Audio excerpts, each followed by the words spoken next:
And hello everyone. And first I want to welcome and also introduce Zhang Lijia. I first met Lijia in Beijing 2 years ago when I was there to talk about my own book. And we were on a panel about sex across China and across kind of history.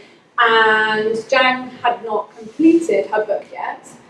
And I remember just everyone in the audience was just incredibly excited, as was I. And so, I was desperate to get my hands on this. So flash forward a couple of years, and here it is. So I have been reading it, and I have to say, it does not disappoint. Zhang has the guts to go where I think very few writers have gone before. She is a journalist and a writer herself. She's been published in the New York Times and the Guardian, amongst others.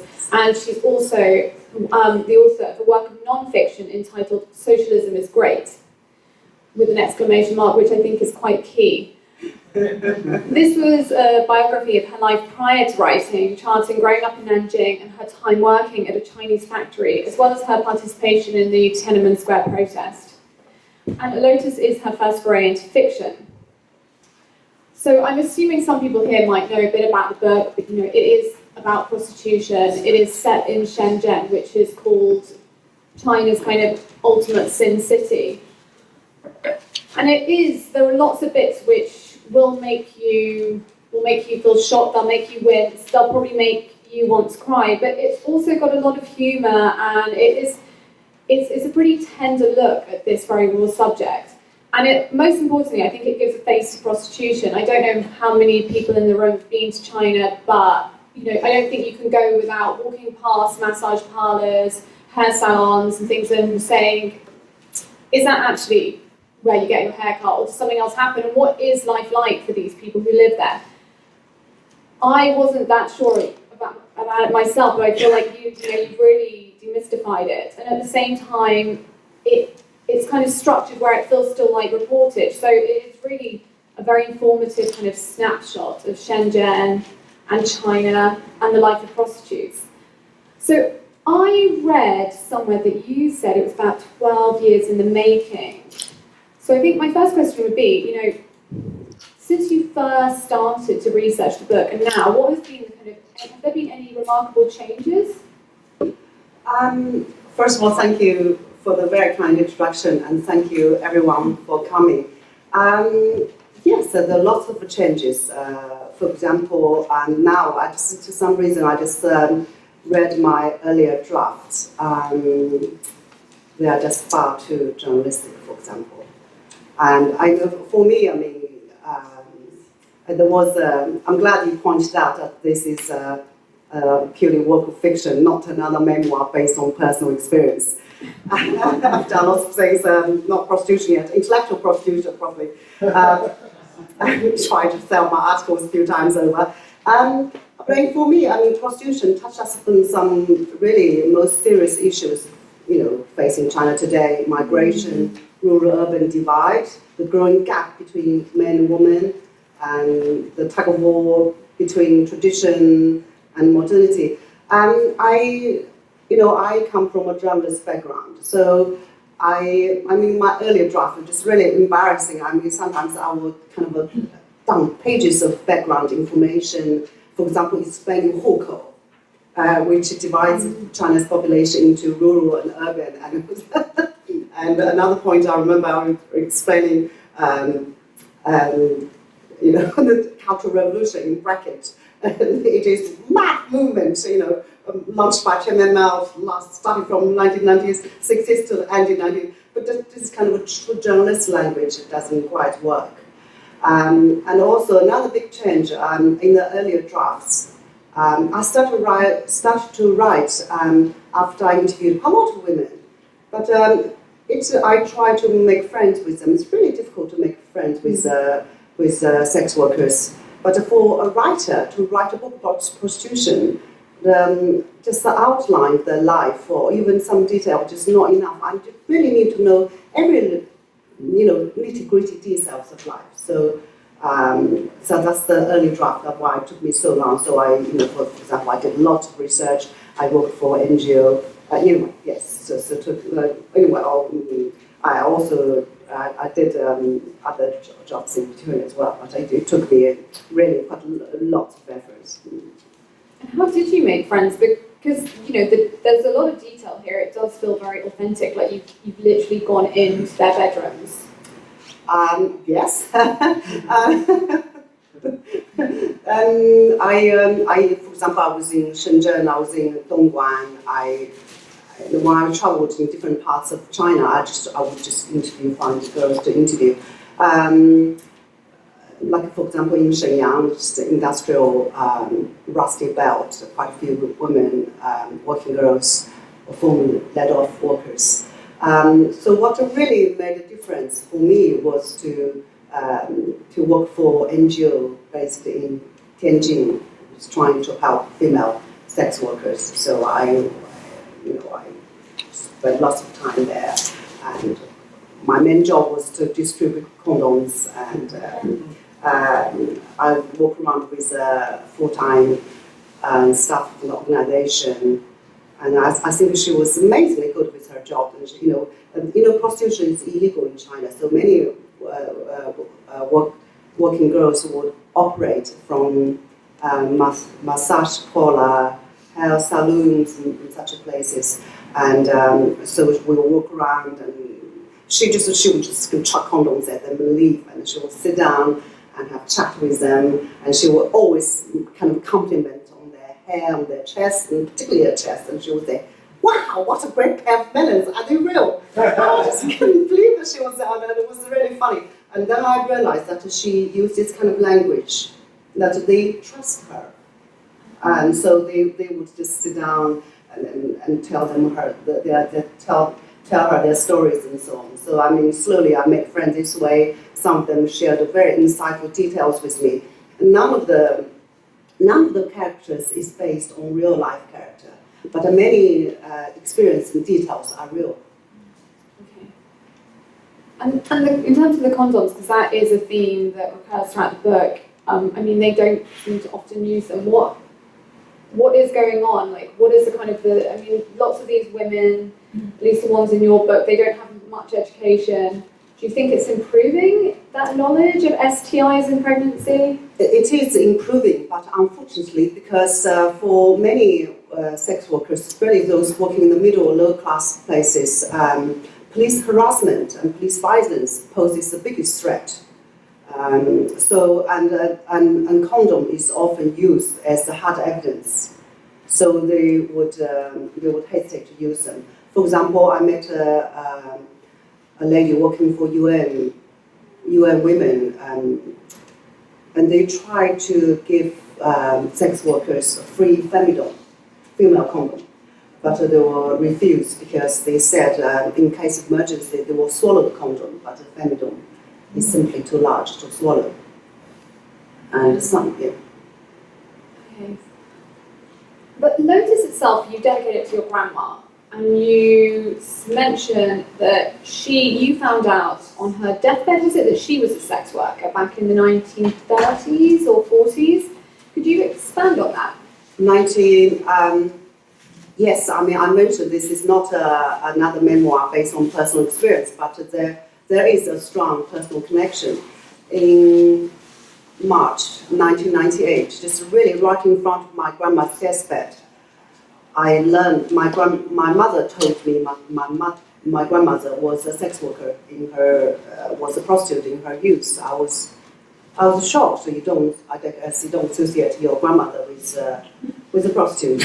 And my mother explained that my mother mentioned this. My mother was devastated. She was crying. She was saying, looking back at my grandma's life, and what kind of terrible, extraordinary hardship my grandmother went through. She said she was as a sex worker, and so, then my mother explained that my grandmother became an orphan, and she was from a city called Yangzhou, not far from Nanjing. And then she became an orphan at the age of 6, 7, and then her aunt family adopted her and treated her like a slave. And when she blossomed into a beautiful young woman, the aunt's husband just sold her to brothel. And she met my grandfather on the job. That's another surprise, because you don't associate your grandmother with a prostitute or your grandfather with a job. And so I remember, by the time I remember my grandfather, he was, shaky old man, but anyway, so he met my grandfather on the job, and he was very smitten with my grandmother, and he became a regular client, and he bought her out and installed her as his concubine. Okay. Yes, so in 1949, after communist victory, men were ordered to have one wife, and my grandfather decided to stay with his concubine, my grandmother, instead of his wife. Okay. Well, I suppose a happy ending for your grandma. What's the happy ending? My grandfather committed suicide. Because he was a grain dealer from the city of Yangzhou, and he worried that he would end up with this attack during the Cultural Revolution. So, but my grandmother was a really extraordinary woman. This book is dedicated to her. But she was so much hardship. But towards the end of her life, she always said how lucky she was. She really slaved for us, and she brought us up, she was really the dearest person in my life. And as I grew older, I just appreciate her quality. And I lived in the West, and people in the Western society, people often complain, they're so comfortable. My grandmother suffered so much, the Japanese War, rape in Nanjing. She was in the prostitution. I don't imagine her life will be easy. And then my grandfather died, and we were so poor. And she raised us, and she, cracking peanuts and raised. I mean, she always said how lucky I am. And I think she belonged to the older generation of Chinese women who had this extraordinary ability to take suffering without bitterness. I'm so sorry I started talking about my grandmother. It's okay. We can move on.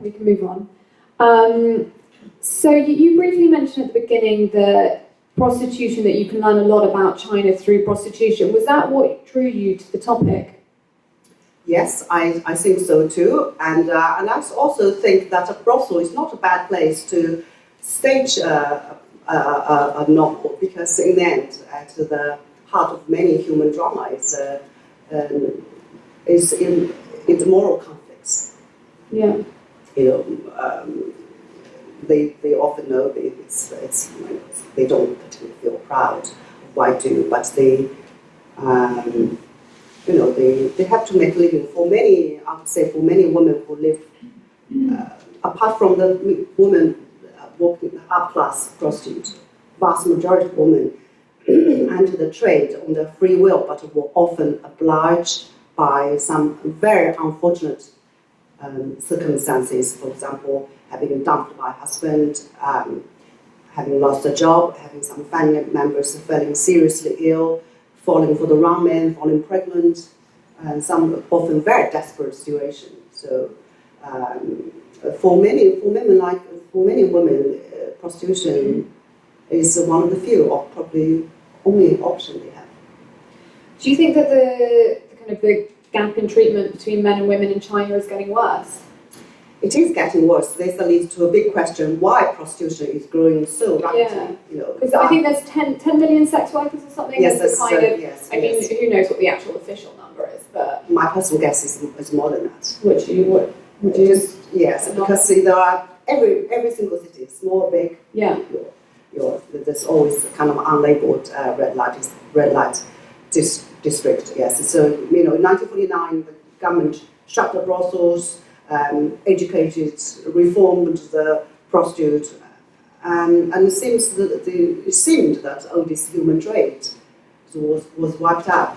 But then in the reform era, there's growing wealth and relaxed social control. I think that for decades China was repressed. Now there's a growing wealth and relaxed social control. There's a growing hedonistic tendency. And I do think that, for example, the old, like my grandfather, for the older men, for my grandfather's age, in the olden days, the way to show your prestige and wealth was to keep concubine. I think keeping mistress. There's another reason is to, if you look at the corrupt men, once they expose, most of them have mistress. Yeah. And, or plenty. Plenty as modern mistress. I mean, for me, mistress, they are prostitutes because the base of union is not emotional needs, but money.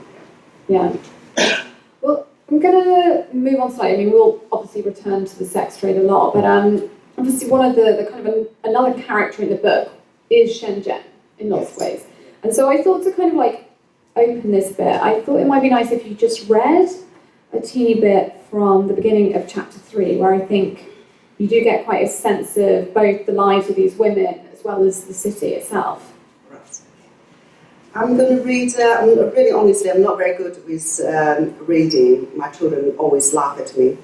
I will read chapter 3, where you see Lotus in action.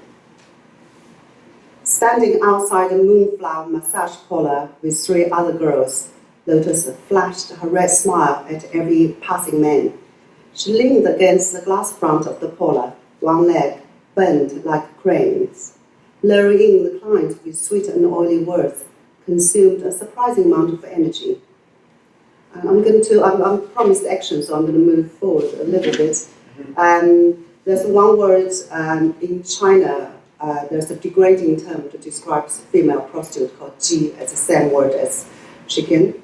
And Lotus has a few colleagues. One is Sha, she's the older lady who gets into the trade because she has to support her son, who needs expensive medication. And another friend is Mimi, her friend, from a dysfunctional family.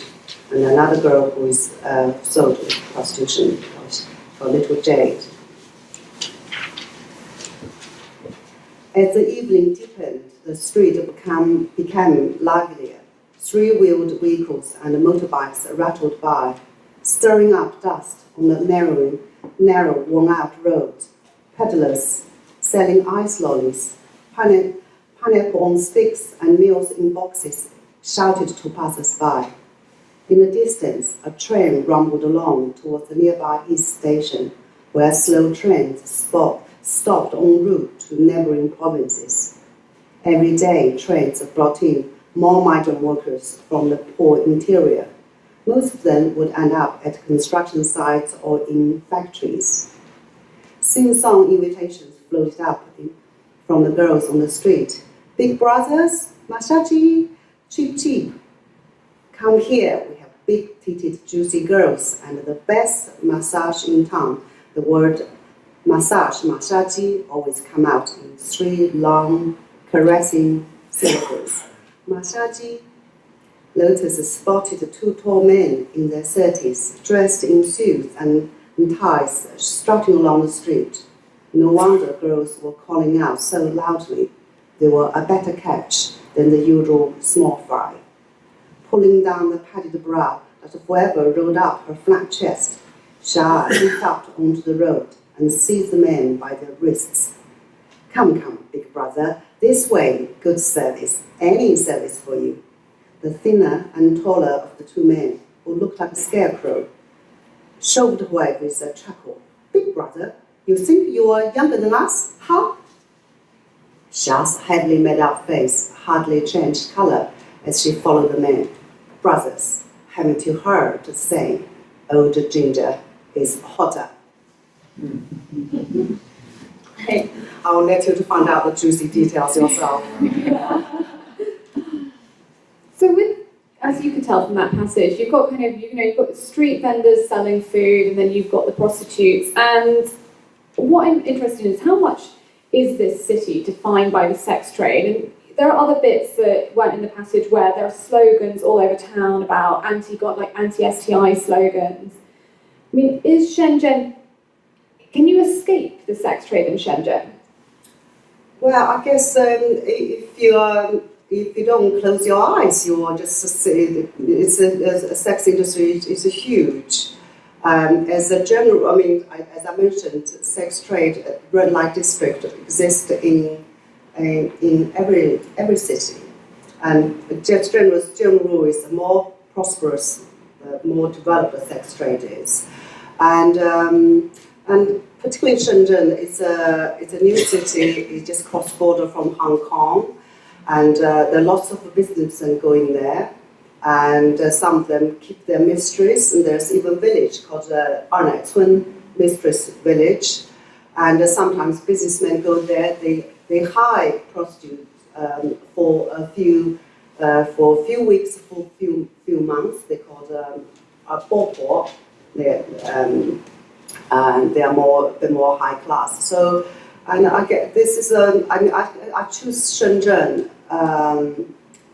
For several reasons. First of all, I mentioned after the revelation of my family, my grandma's secret, a few months after that, I went on a reporting trip to Shenzhen. I was in a hurry, and I went to very innocently went to a hair salon close to the hotel, and I said I wanted to get a haircut, and the girls were giggling. And we said we didn't know how to cut hairs, and they were all wearing revealing clothes. And I looked down the floor. There was no hair sharing. It suddenly clicked what kind of a reception was that. So that's us. Then I chatted with the girls, and they were from Sichuan, Hunan, that sort of area. And quite a few of them worked on the production line. And one of the colleagues got a job as a massage parlor. Better pay and easier life, and that's how they got into it. And I just thought it was just really interesting to explore that. And that's then the seed of lotus was planted. Another reason is that Shenzhen, as you know, this is a very much. I know, as again, I wanted to tell, so the prostitution is an interesting window to see social change, and Shenzhen is a place Deng Xiaoping to choose to experiment with capitalism. So I wanted to see what happens, what's the impact. I mean, it's definitely a case, obviously, that with the wealth, it's kind of fueling this industry. But at the same time, you have people in your book, and there are obviously people in true life, lots of the migrant workers who don't have much money. Is there another side to this which can be explained by a kind of almost like a loneliness vacuum, that there are these migrant workers living far away from home, maybe from their wives, or they're single? Yes, I forgot to mention there's lots of reasons for prostitution, but it's such a fast growing industry, sex trade. The growing wealth and relaxed social control, and also in China, the business deals often are done over dining tables. You do business, you talk, and you have drinking wine. And wine and dining. But these days, wine and dining is not enough. Let me give you an example. A friend of mine from Nanjing, he's very smart, and he's a professor, but he set up a business, high-tech business in Guangzhou. And according to regulation, so to a high-tech company in China, government encouraging high-tech. And so according to regulation, high-tech company enjoys 15% of tax deduction. So, but to actually get that, there is still lots of wine and dining. But these days, the wine and dining is not enough. So they went to this seaside place, and there's upstairs there's private rooms. So in some ways, prostitution has become the lubricant of the business. Despite Xi's attempts to crack down on corruption and things, has that made a difference at all to Shenzhen? Have places? I mean, I read that in Dongguan, at least, quite a lot of the massage parlors had closed. Gone very underground. So the prostitution is illegal. Every aspect of it is illegal, from solicitation to buying to selling. It's all illegal. And it is regarded one of the 6 social evils, together with drug trafficking, with gambling. But it is the government always look at the prostitution from the lens of crime. So, because it damaged the healthy image of the socialist country, so it's always subject to crackdown. But crackdown does not solve the problem. You heard there was a massive crackdown in Dongguan, So temporarily, all the entertainment places and massage centers were shut. But after the storm blows over, everything resumes to normal. And the local government not particularly keen on crackdown because that damages the business, obviously. Yeah. So, so crackdown does not deal with the roots of the problem. I'm talking about the growing gender and income gap, very very thin safety net, corruption, all these things. I want to talk about the growing income gap. No, but please do. The shopping reforms and opening up, of course, have brought a lot of opportunity to both men and women, particularly in women and educated urban women, but also brought setbacks. And I would venture to say that market economy has undermined gender equality because women have shouldered most of the cost and the burden as China shifted from the planned economy to the market economy. For example, in the ailing state-owned SOE, state-owned enterprise, when they let off workers, the women always were let off first. For example, I worked for a state-owned enterprise. My work unit, I don't know about other work units. 10 years ago, there was order for women above 45 years old who were let off. Recently, I went back to Nanjing to visit my family. One of my female workers, she used to be very attractive, very lively. She was selling newspaper on the roadside because her pension, she was let off quite early on, so the pension, anyways, it was not enough. So I'm just trying to give example, and also, for example, female graduates. These days, it's much harder for them to find jobs. Before, no matter man, woman, the government assigned jobs. So, and also one of the results is the income gap between men and women is widening. The latest figures show that in the city, women make about 67.3% of what men make, and in the countryside, only 56%. This is one of Yeah, because you touch on the growing gap between rural and urban as well. Yeah. And that's growing. That's all growing, yes, which is why, 288 million migrant workers have left since the reform, because there is not enough jobs, not enough employment, so they leave the city and come to the city to work. And religion also plays a role in your book. How much does that feature in somewhere like Shenzhen? It's quite. I did a lot of interview of the sex workers. And quite a few of them, I found among the sex workers, there are a high percentage of them have religion or faith or spirituality. Quite a few of them are Buddhist, and quite a few of them go to the temple to pray, and a few of them might also go to the church.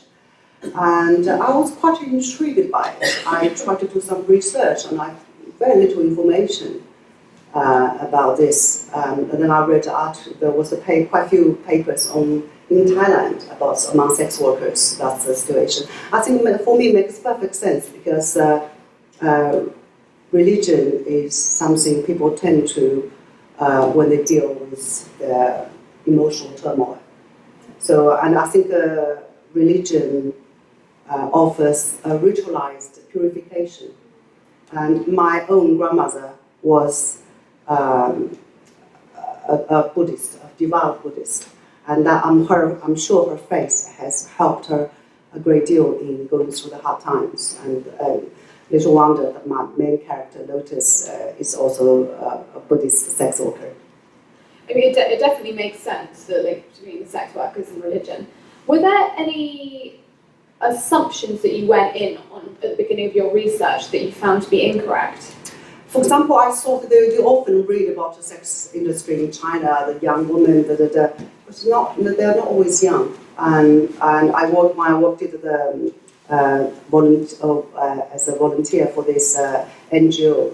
Quite a woman in the 30s, 40s, the oldest lady I met. She was 65. Oh wow. But it's quite interesting, sorry, that's another question. You know, STD growing very, very fast among Chinese men. This is quite interesting, I think, for several reasons. Of course, some of them lost their partners, but quite a few of them, they certainly got money and they felt missed out something, so that they visited prostitutes. And also, some of them, because they are older generation, they belong to the generation, their wives belong to the type, they brought up their wives or generation brought up believing that a decent woman should not be interested in sex. And also those older generation of Chinese men, the younger generation, they're smart, they know how to protect themselves, but so STD is going rapidly among those Chinese. But what about, of course, what about with young Chinese men? Do you think there's going to be such a need for prostitution if they're having more marriages now through choice, albeit not completely, but they have a bit more freedom over who they marry compared to the older generation? There's still the business banquet, but... There's still business banquet, there's also, you mentioned that there's China, there's such a massive number of migrant workers, and some of them leave their wives behind. But you'll be surprised, there are all sorts of people visit. Yeah. The prostitution, why do people go visit prostitutes? Not just for satisfy their sexual urge, there's a power, there's loneliness, young people looking for adventure, old men, missed out something, all sorts of reasons, officials and all sorts of people. Well, I'm just going to ask a couple more questions and then I'm going to open it up to the floor for questions. So Lota's the main character that the book's based around. She talks a lot about meeting kind of her Prince Charming, about whether she could. Mm-hmm. She's kind of always kind of wrestling with that idea in her head, and also being another character, a male character in it. He talks about how his ex-wife wanted him to go into business. Do you think in a city like Shenzhen, there are lots of dreamers, and that for most people these are just dreams, they're pipe dreams, and that there's just very little opportunity? Well, no, Shenzhen has more, probably compared to other cities, there are more opportunities.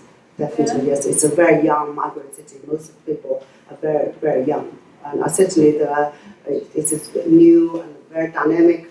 Certainly, yes, a lot of people made it. I would recommend, for example, Leslie Chang's book, The Factory Girls. Yes. People often confuse me with her. And what about the role of love in these women's lives? Because again, that is kind of Lotus's this is so interesting. You asked me what struck me. First of all, I think there was the sex workers are not always young. And another thing that really struck me was how some of the girls have such desperate longing for love. Yeah. And they keep so-called boyfriends living off them. And some of them got stuck there because they wasted money on their so-called boyfriends. Yeah. And I guess I can understand that. I guess that because there's so much fake. They smile, they log on, and then you just kind of a fake intimacy with clients. So they have such a passionate longing for genuine affection. Yeah. Okay, well, I'm going to end there. Thank you very much. And I'm going to see, does anyone have any questions at this stage? We've got one at the front. You mentioned that amongst some of the social problems in contemporary China, not just the growing gender gap, but you used the phrase a thinning safety net. Yes. I wondered if you could say a bit more about that. For example, one of the lady I got to know, she's from Dongbei, northeast of China. And she was a victim of domestic violence, and her husband would just beat her up. And she got 2 girls, and she was to blame. And her husband beat her up, and once she thought she would die, so she ran away. Her family refused to take her back. And said, "You be nice to your husband. Woman cannot live." And it was complicated because of the contract land system in China. once you're married off, you're assigned a plot belong to your husband's family. So she ran away with her younger daughter to Tianjin, where she only knew one person, and her friend was a prostitute, and she had no choice. And she told me she only slept with mom and was her abusive husband, but anyway, so she had no choice but if there was a safety net, there was a better protection of victims of domestic violence, she might have not gone down to that road. And also, for example, medical reason.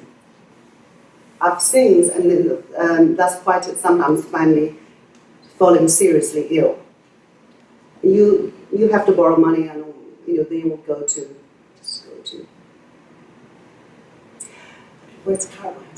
Carol and I, my old friend Caroline, I have a mutual friend from Guangzhou, the Bedford lawyer, and he introduced. Not beating a hair parlour, by the way, in case anyone's wondering. All right, okay, sorry. But anyway, so I did a story about how the medical care poses such a threat. So the one boy in Guangzhou's village, he suffered from copper, allergy to copper. So that we had to be kept alive by quite expensive medication. And his mother told me, if I'm young, I will go to prostitution. Anyway, so I wrote the story, and quite a lot of people send money. Sure, I've got a question. Caroline, Caroline. I feel bad to ask a question from the last row. So you've talked about some of the reasons, Lijia, that might help stop this phenomenon, which of course exists not just in China, but all over the world. But you focused on some of the economic issues. You've touched on moral, and you talked about religion. Obviously, the government is trying to instill in people perhaps a certain set of values. Okay, there's a question about what type of values they're trying to instill. But I wonder if you can just talk at all about, quite apart from social safety net, what, if anything, you see the government is doing on this, or their overall approach? I think that the women's position, I hope the government will do more to promote gender equality. And for example, in poor area, if the resources are limited, they always put the money and give the boys better opportunity to have a better education. And I hope the government will do more in addressing that issue and helping women. And I think that the women's position is not equal, and if without government intervention, there will be setback. And I think what we see the growing gender gap is just because in some ways the government retreated their roles and let the market to take over. But the market always does not treat women nicely. For example, I mentioned leisure workers. If there's more kind of a popular available program in helping women to find new employment. In a middle-aged woman, once they lose their job, extremely difficult for them to find re-employment. I interviewed a job fair. They say they were looking for somebody selling meat. They will want above 1.7 meters high, 1端正, kind of attractive, all these very detailed requirement, which is ridiculous, and they want young, attractive young woman. Doesn't matter what other jobs they do. Just to sell meat. Yes. So, this is an extreme example. It's just ridiculous. Really impressed me. So I still remember this. So anyway, so the job employment, starting from girls' education. So anyway, and of course, women and pushing a woman in the female political participation, and for currently particularly the lower end and the top end. Yeah, I mean there are no women on the Politburo. Yes, it's a high. You just see men. Yes, we have a National People's Congress. Right now it's less than 22%. I mean, according to the goals set by the Fourth Conference of Women, it should be, about 30, at least about 30%. And then the Standing Committee of the National People's Congress, 15%, and the higher you just, the 2 minutes of women, and the top line, just the boys club. Yeah. 7 years. So yes. I'm going to take a question from the Yeah, I'm just wondering whether China's one-child policy, and obviously the preference for boys, and I don't know how many million short of girls China has, but there's a shortage of girls. Has that fueled prostitution because of frustrated young men who Yes. don't get wives? Yes. Yes, absolutely. So, there's a big this problem with the unbalanced sex ratio. But the interesting thing in the city, there's a survey indicates that in the urban areas, so, in the big cities, and people actually slightly prefer girls because girls are easier to deal with and closer to the family. And so there are these bachelor villages with just basically single men. Do you have a lot of prostitutes in those villages? There are villages, prostitution, brothels in the village, not very common. Okay, interesting. They can go to the nearest town. Okay. Yes. And we have talked about the people who first have to face the clients in this prostitution business, but what can you tell us about the owners of the business, the pimps, the brothel owners, in what is similar in China to the West? What is different? They are not, as I mentioned, that many of them enter the trade. They on their free will, and they often they can move from. Like my grandmother was sold into a brothel, and she would not be able to leave on her. She was not allowed. She had no personal freedom whatsoever. But in modern days, pimps are not very common. Some of them are controlled by the brothers and husbands. I've thought a few of such occasions, but overall they work for massage parlor. Their mama-san, but mama-sans often play a managerial role or getting to the clients, or no, I know this, you know that this type, introducing, or they have bring some business, but they do not control them. They sometimes, in some places, you met Lana. For example, when she worked, she had the parking center. She had to the first 2 months. First one, sometimes they have to leave 1 month or 2 months salary. So in case they will leave quite quickly, because they in the middle class places they give them training, so they leave. So for them it's just a waste of money. So is it quite easy to leave? Like removing the factors that will keep them there, such Yes. as the money, etc. I mean, is it physically easy to move? You wouldn't have a Yes. pimp that would beat you up or something. We've got a question here. I want to ask not about the content of your work and the social issues, but about the process of writing. So I read the other day in the London Review of Books, I think it was, a prominent author saying the most valuable or necessary characteristic of a writer is not so much, we talk about novels, creativity, but energy. Just having the sheer energy to keep going. So where do you draw your energy from? Sheer determination. I promised myself I wanted to finish a bloody novel. I just want to do it. 12 years. I should explain a bit of backstory for those who don't know me. I come from a working class family. That sounds like a cliche. Mm-hmm. I grew up in a compound, which my mother worked for all her life, and everybody I knew working for the same factory, and all my friends were children factory workers. But I did well. I won several writing competitions, and so I started dreaming to become a writer, journalist.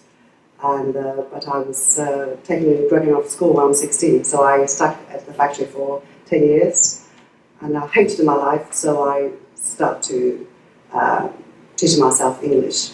So when I started to learn English, and people laughed at me as a toad who dreamed to eat swan's meat. But I know they told me I would never be able to master the language. But I listened to the BBC, which at that time there was a program, and it's for beginners. So it goes like this: This is London.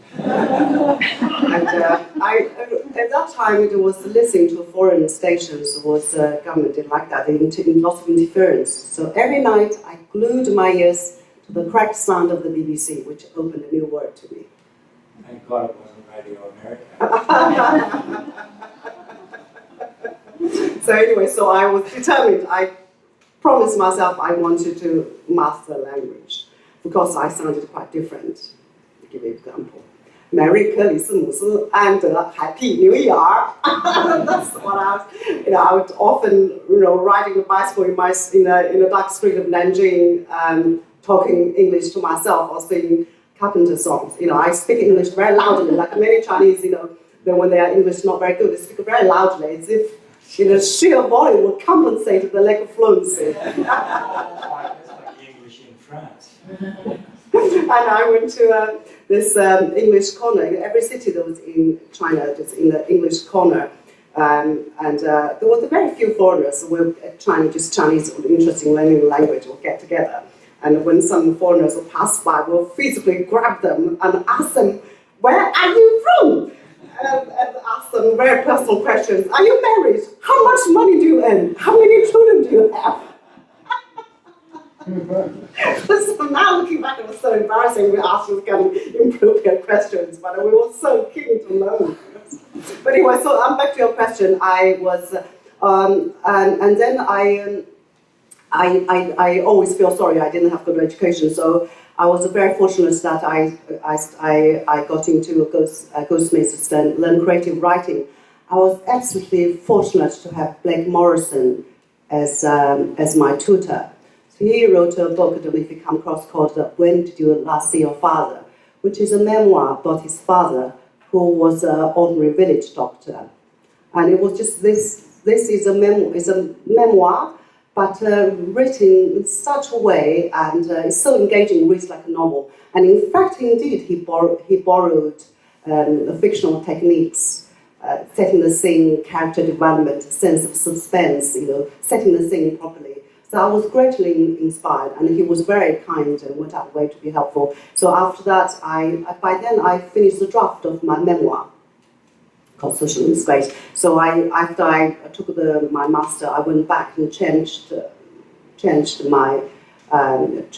improved my memoir to learn the same thing, learning some techniques commonly used in fiction writing. So I thought I was ready, but I learned a lot. And now I just finished a short story, getting published soon.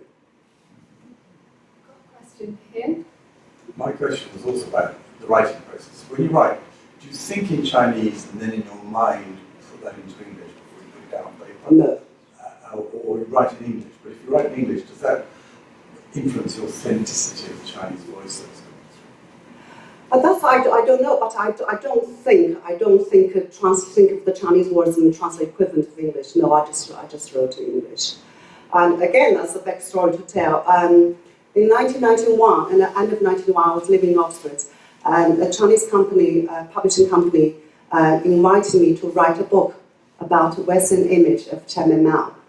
And I gladly said yes, and I spent many months at the Bodleian Library and interviewed many people from different walks of life, from butchers to former ambassadors. Didn't pass the censorship. So ever since then, I decided I would write in English, so I don't have to go through the censorship. But writing, I deliberately borrow Chinese sayings and to spice up the language. But I do not think in Chinese and then think of the sentence in Chinese translating to English.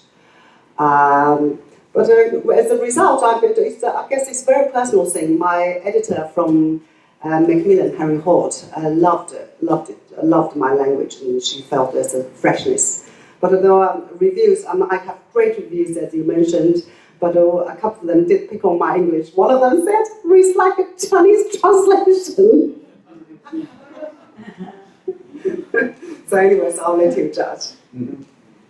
Got a question here. Earlier you mentioned that men would have many mistresses over there. Yeah. But does a mistress have many men as well? In China, I mentioned the female prostitute called chicken and the male prostitute called ducks. And they charge 10 times more. And some of the women, yes, the less common, but they do, rich single women do use male prostitute, and some of them have toy boys or whatever they have lovers in more than one. Got a question, Pamela? Yes, I was just thinking, it must be 1960 when the world of Susie Wong came into our screens, and for someone growing up in Hong Kong and the Wan Chai red light district and Hollywood though and all of this, the gentrification of the industry, and yet it doesn't disappear. I'm just curious when you talk about the slang for the chicken and the duck, and is there a sort of moving towards, as you mentioned earlier, kind of hierarchy, but escorts, and now these kind of things just don't exist in the streets of Hong Kong, but I'm just saying it doesn't go away. What's happening in Shenzhen, Hong Kong, Guangzhou, China? Many places are getting rid of people, we think, but it's not really the case. So is there new terms coming? Is there new places that people go? What would you say is changing?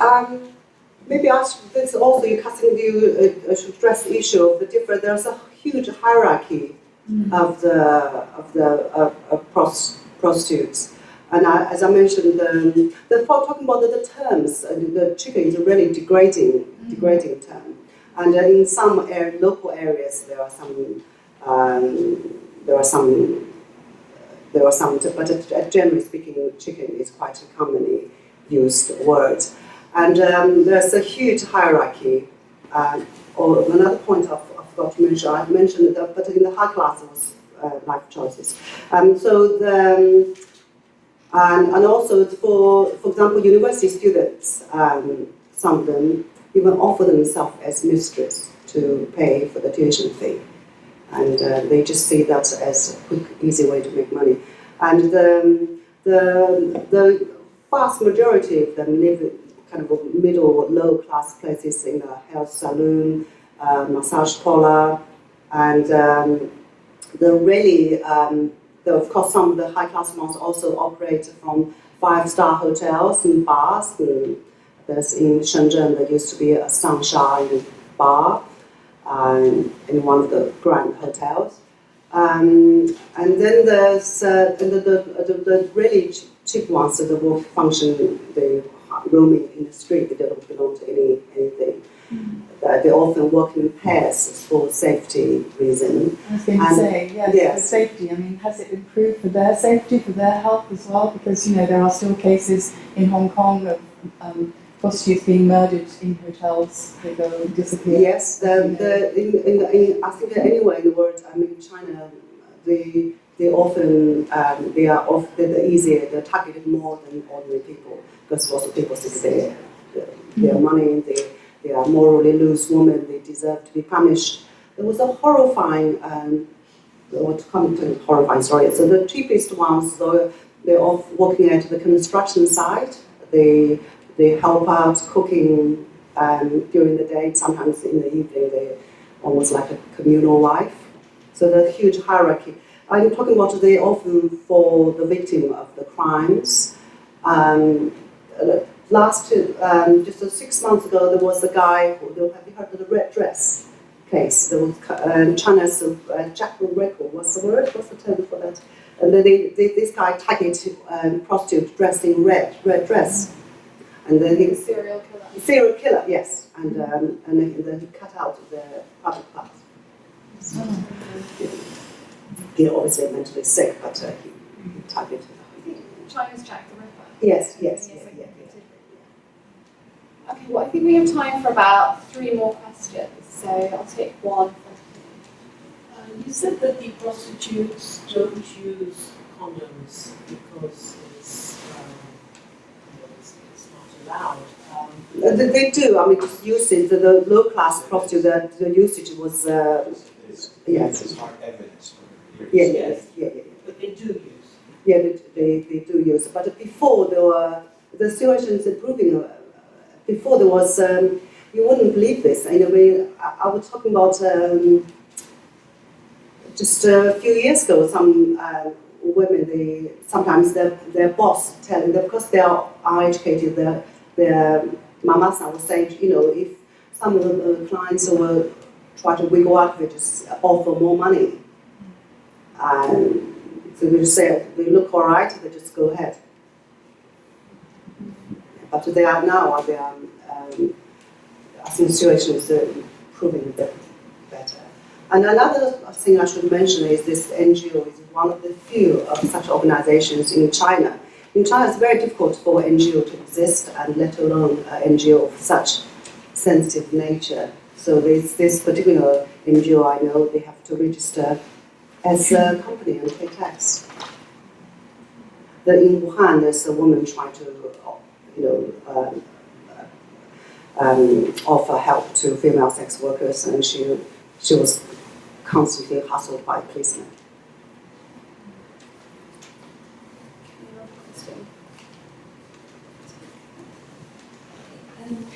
Just out of interest, you wrote about Pearl, who was a high-class courtesan, but being in your book, had an encounter with, and I was just interested in when you did your research on these type of sex workers, what kind of training, do they have to have more training, and what kind of, need more skills, and what kind of training do they have? These kind of girls, they have lots of trainings. Yes, they were person-to-person training, and also they have to watch lots of pornography, and also they have to train things like how to pour wine into beer and how to please men, everything. In Beijing, there's a high-end brothel called 天上人间, Heaven on Earth, which is now it's closed down. It's roughly opposite Shehe Hospital. And a few years ago, a young woman, she was educated, anyway, she was urban, and she was found murdered in her flat. And in her flat, they found 200,000 kuai. So for them, one night they can make 20,000 kuai or something, not 10 or 20,000 kuai, and they get huge tips. That kind of expensive place. How many charities are there in China who are helping sex workers? Charities, very few. And also there's no organization helping sex workers. And there's no, in many Western countries there are organizations among themselves. There's no such thing. They try to keep a low profile. Another thing actually maybe I shall mention a little bit is that in China prostitution is illegal, but usually dealt with administration law instead of criminal law, which means that they are punishable by detention and fine. There are several levels. For example, 500 kuai, 5 days, and then 15 days, and 5,000 kuai, and then 6 months to 2 years detention, the custody and education center. But in reality, the police interpret their own law, and they will get arrested. They'll beat the shit out of the woman, and they force them confession. And this terrible system called 收容劳教, it's called custody and education. It's very similar to the notorious lawgate system. They can be sent to the center 6 months to 2 years without any proper legal procedure and without any lawyer's involvement. So which gives a huge leeway for corruption and for abuse, a violation of the rights. I don't think China will legalize it, and China calls itself a socialist country. That's just not possible. But I do hope, and many people hope so too, experts, to criminalize consensual sex trade. Can going to take one final question. Okay. Yes. You haven't mentioned anything about the KTV salons. Yes, there are. Yes, one. Obviously, they're around. The KTV overall become less popular. Is that right? Okay. Is that why? Yeah, I was wondering why. Because for a lot of business people, I understand that. Yes, Those there's still. But a few years ago, there were just so many KTV, summer KTV now. I don't know why KTVs and karaoke become less popular, but there are more kind of other varieties. Great. Well, I think we're going to finish there. You can ask Zhang questions after too. So thank you all for coming and for listening. It's a fab book. It's fun but also very, very serious at the core. And you can buy copies through that room, and I'm sure Zhang will be very happy to sign. So please join me in giving her a big applause.